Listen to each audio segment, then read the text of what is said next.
خو موجوده زمانه کې یو واقع پیښه شوې ده چې د قرآن شریف په نظر باندې خدای پاک یو جوړه مسلمانه کړې ده. درته وایم په امریکا کې یو پاکستانی پاتې کېده او مسلمانو دی وایي زه په یو سټور کې بابو نوکر او په سټور کې یو جنۍ وه عیسایانه وه مېمه چې ورته وایي هغې سره مې تعلق و. دا د الکانو د جنکو دوستانه پخوا په یورپي ملکونو کې اوس ګورې دلته هم شروع شوې ده. دلته لا پټه ده پټه هلته ښکاره ده دا مې بوای فرینډ دی هلک مې دوست دی جنۍ وایي او هلک وایي دا مې ګرل فرینډ دی دا جنۍ مې دوسته ده. هسې موی دوستانه تعلقات دي وی نور یو بل سره اړې ګړې نه لرو وایي هوټلو کې شپې هم کوو او چکر سویزرلینډ او هالینډ او دې ملکونو کې به چکر هم لګو وی خیر دی داسې دوستانه ده. اوس هم دا قصې پسې شروع شوي دي خصوصا د کوی ایجوکیشن سره هلکان جینکې په یونیورسټو کې مخلوط تعلیم کوي د دې پټې یارانې شته او لوی ذریعه دا موبایل نه دا زما د بلا نه بدي شي خفه کېږې مه دا لوی د طبع نښه ده موږ سره هم شته د ضرورت دپاره یې ساتو خو دا لویه فتنه ده. نو هلته خو کولو دا خبره دا مې هلک دوست دی او جنۍ مې دوسته ده.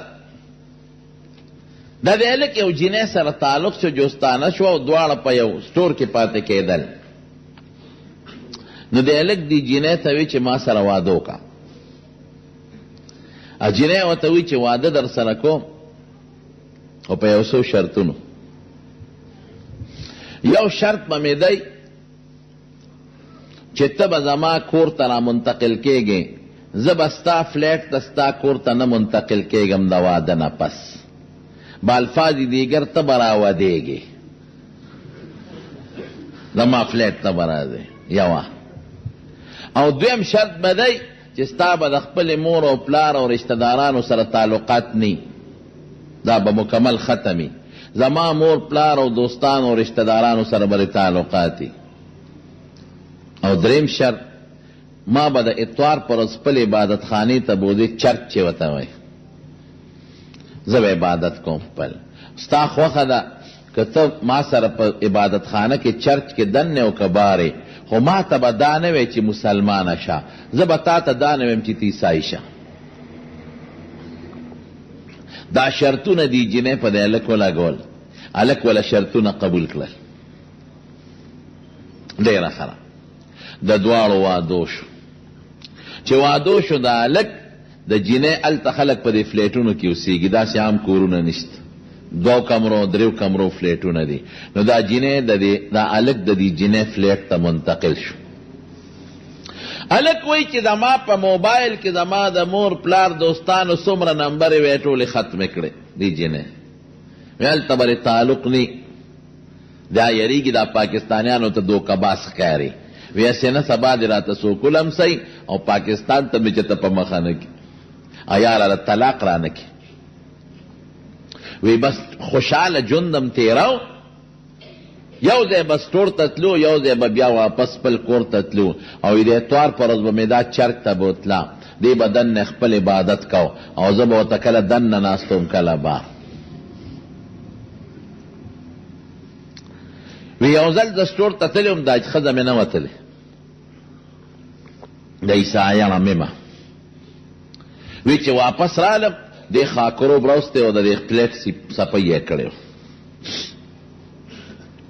وی ما وی چې جنۍ ستاسو صفی له راوستی وی او چوټي مې ونو ما هلک راوستی و دا ټول فلیټ مې پې صفا کړ. نو مونږ خلک خو چې زیاتي کاغذونه اخبارات نو یو اوبو کې وغورځو یا چې ته وسوځو یا چې ته خښ کړو یو ځای کې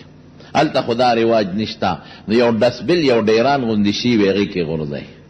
او بیا کمیټۍ والا ګاډې راځي هغې وړي. وی چې څومره زیاتي رسالې وې اخبارونه او فالتو من کتلی شوی کم دایجست وغیره وی دا ټول هغې ډسبیل ته غورځولی وې. وی زما چې کله وادو نو وی ما ځان سره یو قرآن شریف وړی و، وی ما له مور او پلار را کړی وی قرآن شریف ما په خپل شوکیس کې ایښودی و. وی چې مې وکتل قرآن شریف نشته. وی ما بې دې ښځې نه تپوس وکړو چې زما په دې شوکیس کې یو شی په رومال کې تړلی څه شو؟ وی ما ته یې وی چې زیاتي ګندونه او فضول فالتو څیزونه مې غورځول، نو ما غم پکې غورځولی دی.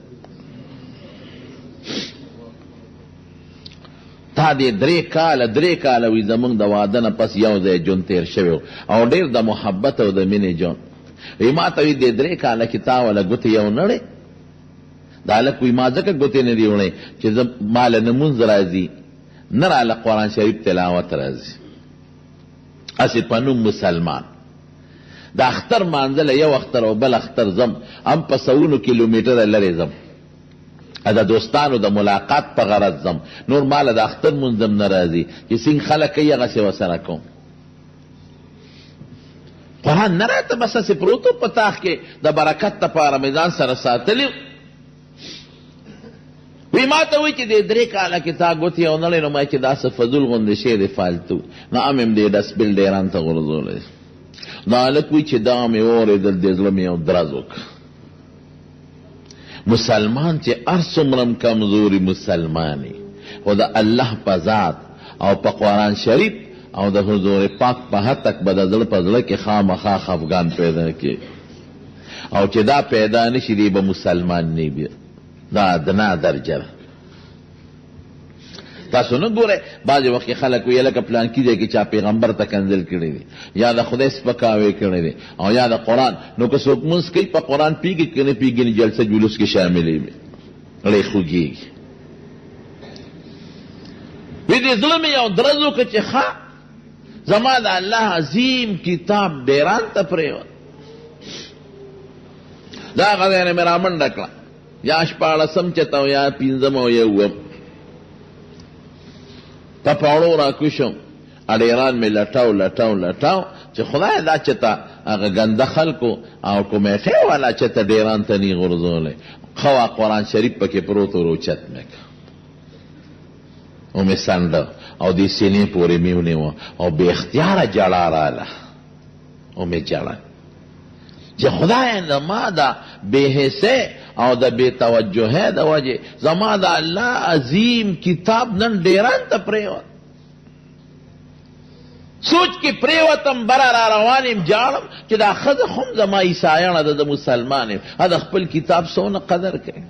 هر اتوار یې زه په خپله بوځم عبادت خانې ته عبادت کوي او زما دا حال دی چې زما د خدای کلام قرآن ما له راتلل خو څه کوي چې پرې نه پوهېږم، خو دومره بې توجهي چې دا که ما دا ډیران ته ولې پرېوت.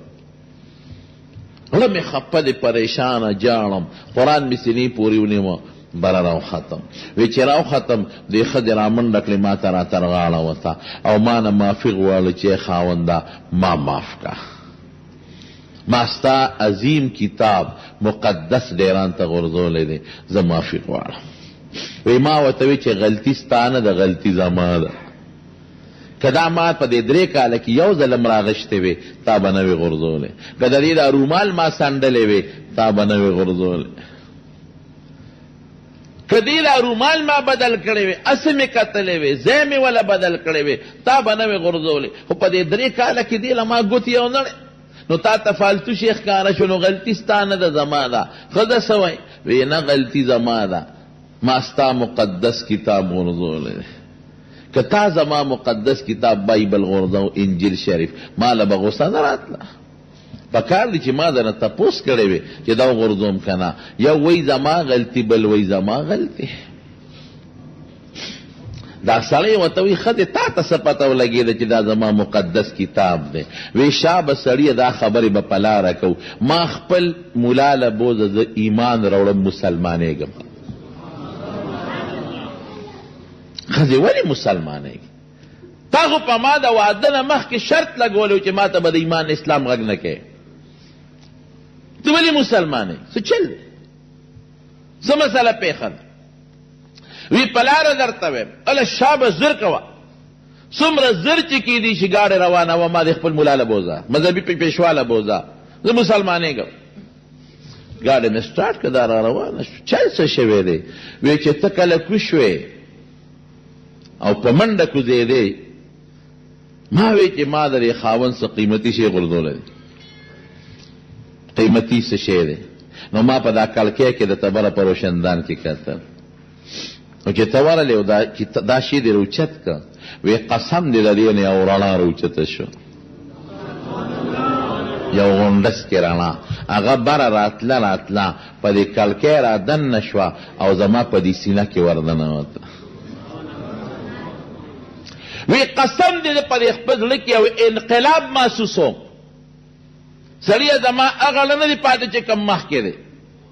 زما زړه دا وایي چې دا د مسلمانانو مقدس کتاب دی دا برحق دی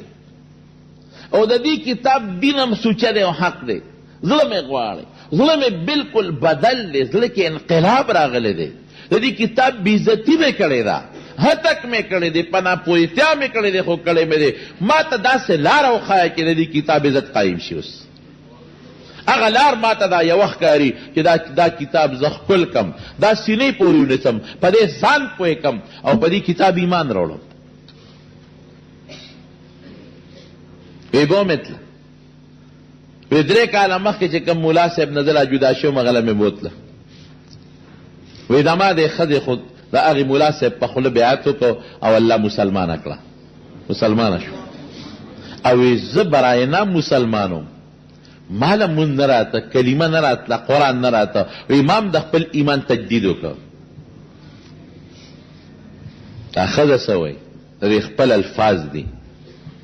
دا وایي دا عجیبه ده وی په ټوله دنیا کې دي ورته آل ورلډ وایي په ټوله دنیا کې واحد وی زیم دا ښځه په ټوله دنیا کې په ټوله دنیا کې واحد زه اقه انسان یم چې ما ته الله صرف د قرآن شریف په کتو ایمان را نصیب کړی دی نه ما تلاوت کړی د قرآن نه د قرآن ټرانسلیشن ما کتلی دی نه مې د قرآن په معنا ځان پوه کړی دی نه ما له چا د اسلام دعوت را کړی دی ما په خاوند پابندي لګولو چې ما ته به د اسلام خبرې نه کې او نه ما ته چا اسلامي خبرې کړي دي او نه ما نفرت و د اسلام نه صرف د قرآن شریف په کتو ټوله دنیا کې بل څوک نشته واحد هغه زیم چې ما ته خو د ایمان را نصیب کړو الله ورسره څه وکړل الله هغه ښځه د قرآن حافظه شوه حفظ وکړه حفظ نه پسې د قرآن علم وکړه او هغه خاوند چې وي ما له مونځ د اختر نه راته هم نن د قرآن حافظ او عالم دی او په امریکا کې یو سټیټ د ټیکساس ورته وایي په هغې کې ځان له خپل اسلامیک سنټر ایستلی